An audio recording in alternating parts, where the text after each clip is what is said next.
Are you recording already? Yeah, I'm sorry right now. It says, oh. Magic. It's a wonderful world of Bluetooth. That's amazing. It's amazing. What are we drinking here today?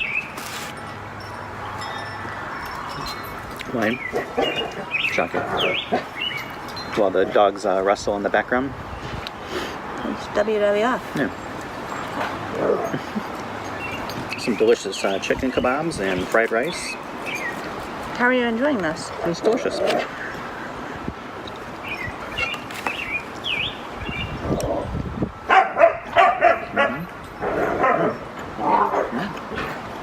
Watching the battle royale while they wrestle for our entertainment. Yes, yes. Layla.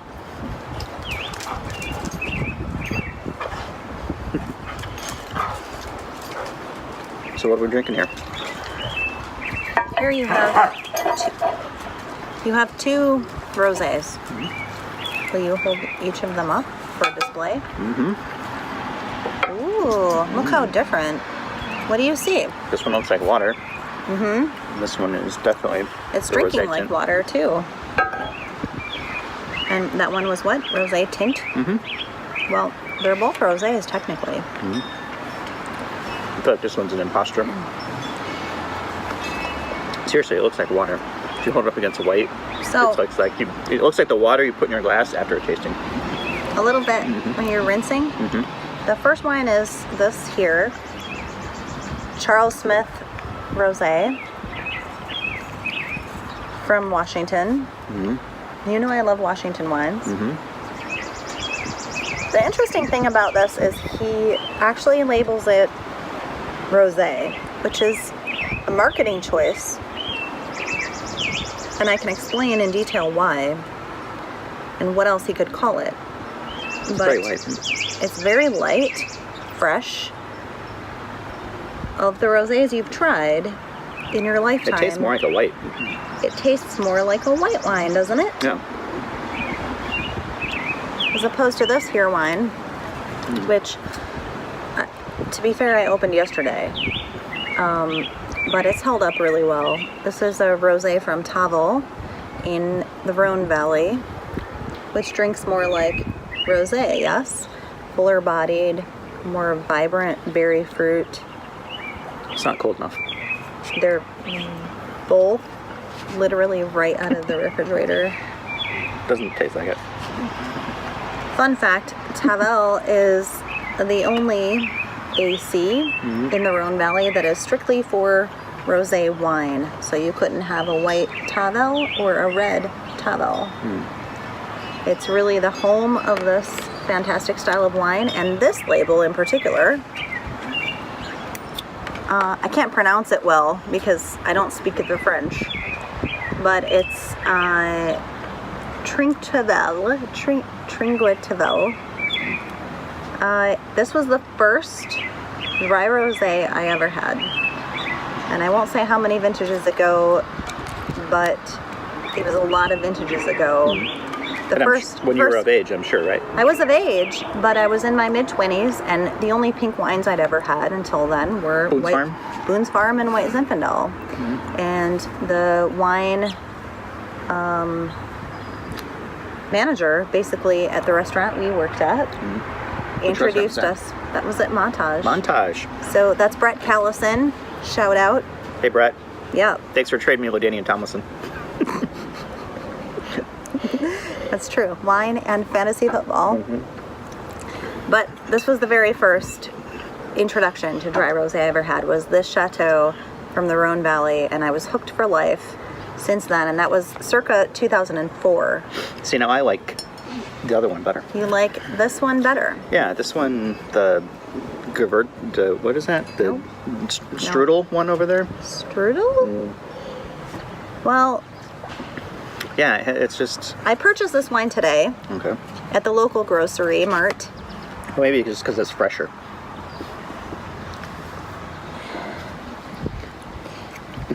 It was in their beer cooler door with the other cold wines, and when I see rosés that I don't recognize in that scenario, I always purchase one. And I brought it home and almost immediately opened it and tasted it and made my knees weak. Literally went, oh, wow. I remember when I used to do that. That was a long time ago. Yeah. I tasted it 2, 3, 4 times, and my wine intellect, as I said to you, I was wondering what you're talking about. was stimulated. She's muttering to because herself in the kitchen. Oh, my wine intellect. my wine funny bone, and I was trying to establish what grape it was made with, why it had the flavor profile it does. It's very high acidity, yes, very light, very fresh. And I could not place it. I couldn't figure it out. So I finally did what the kids call a Google search. I looked it up on the interwebs. You're very smart. And turns out this here rosé is 100% Pinot Gris. You say, now what does that mean to you, sir? Doesn't mean anything to me. Does not look like anything to me. Doesn't look like anything to me. Usually Pinot Gris, also known as Pinot Grigio, is what kind of wine? White. White wine. But, fun fact, Pinot Gris... Is it really fun? No, it's not really fun. Okay, fact. nerd I think it's more just like fact. Nerd fact. Pinot Gris is actually a gray-skinned grape, and when it's made in a style with skin contact, which is where the color comes from, right? It produces a wine with very pale pink hue. Most people who make Pinot Gris with a little bit of skin contact call it Vin Gris, which is what I would have called this wine. But Charles Smith, in his brilliance, he's a douchebag, to be honest, but he's... Sounds more like a liar. A lager? Liar. Calling this a rosé, that's water. Can we see it? No. How pale it is? Just trust us. We're professionals. Well, I'm a professional. Yeah, I'm a professional Compared to this person. one, this is pale and this is rosé. So that's an interesting marketing choice, but I think it's really intelligent because the rosé boom is probably at its peak this year, maybe one more year. It's going to grow and then it's going to taper off and I hope stay here. But Cruising altitude? yeah, it's going to hit cruising altitude for another 5 or 6 years, and then the millennials, as we discussed several episodes ago. It's more like you discussed them. You seemed to talk an awful lot about them. I don't think the millennials will so much like this version. I like that better than the other one, though. The water? I like the water better than the rosé. Why? Because it's light? Doesn't taste as much like wine? Would you say that either of these goes better with this delicious chicken kebab and rice meal I've made for us? I'd say this Coke Zero goes better with it. You know how to break a girl's heart, don't you? A heartbreaker. Do I have my sunglasses? Aren't they cool? Do I look badass? You do look badass. I remember a time where... Badass sitting here on our patio with drinking rosé, like a badass normally does. Real men drink rosé Yeah. and eat chicken kebabs And fried rice. and eat homemade fried rice. You notice this is the second one of these videos we've done where we've been eating fried rice. Is this day old? No. Well, So it's fresh fried rice. this is homemade. Homemade fried rice. I was saying, it doesn't taste like the But- normal stuff. It is day-old rice. I knew it. I know my Which, rices. for you home cooks out there should know, if you're gonna make fried rice, you never, ever, ever make it with fresh rice. You have to make it with cold, at least 1 day old rice. 1 day old rice. So what do? You call up the It Chinese has something to place do with and then the say, starchy... Hey, give me some of and your day old rice. No, I made steamed white rice in the rice cooker yesterday, which I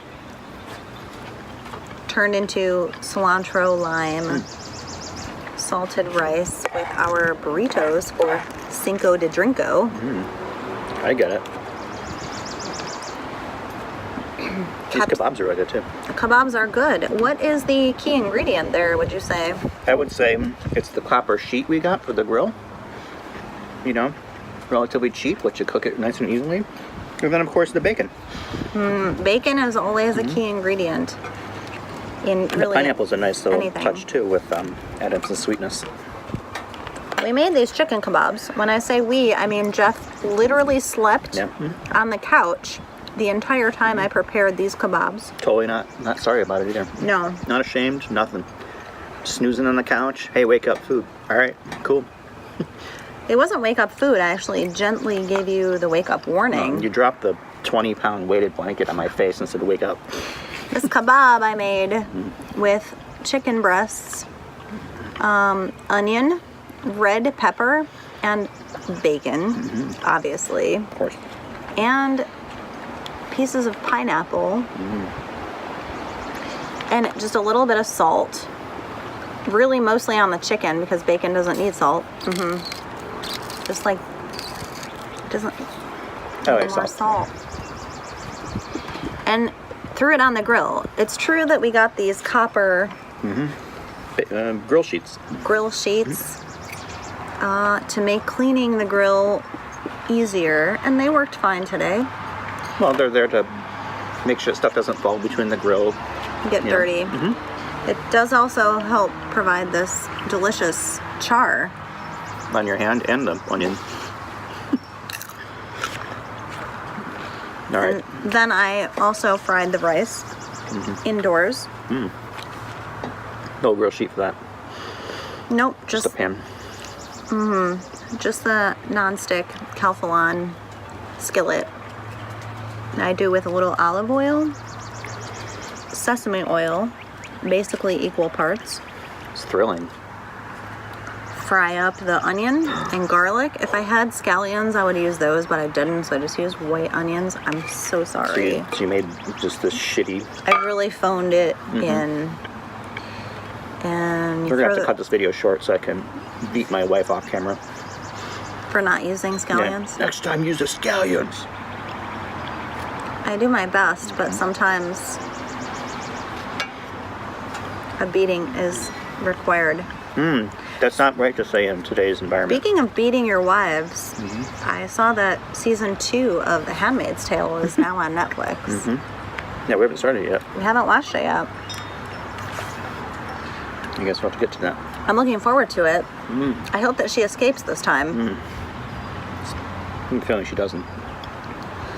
Also, speaking of empowered women, we've been watching season 2 of Westworld. Yeah, that's confusing as shit. It's not as bad as the first season, though. It's not as convoluted. Right. I mean, We know who they you're are. starting to figure out what's going on. Yeah. But still, we're not sure who the good guys are. And it's obviously the robots. Yes, because human beings with feelings should be done away with Exactly. entirely.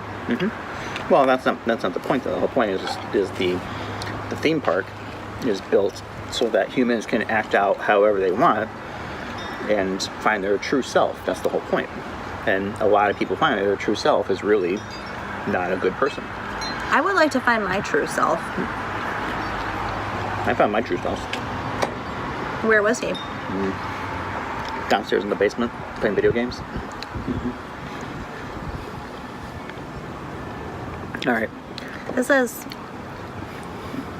12 years happily married. And then even some time in before that, not happily married. Happily unmarried. All right. But I think we've had a good video. We're up to like 15 minutes. And so much for us trying to keep these shorter.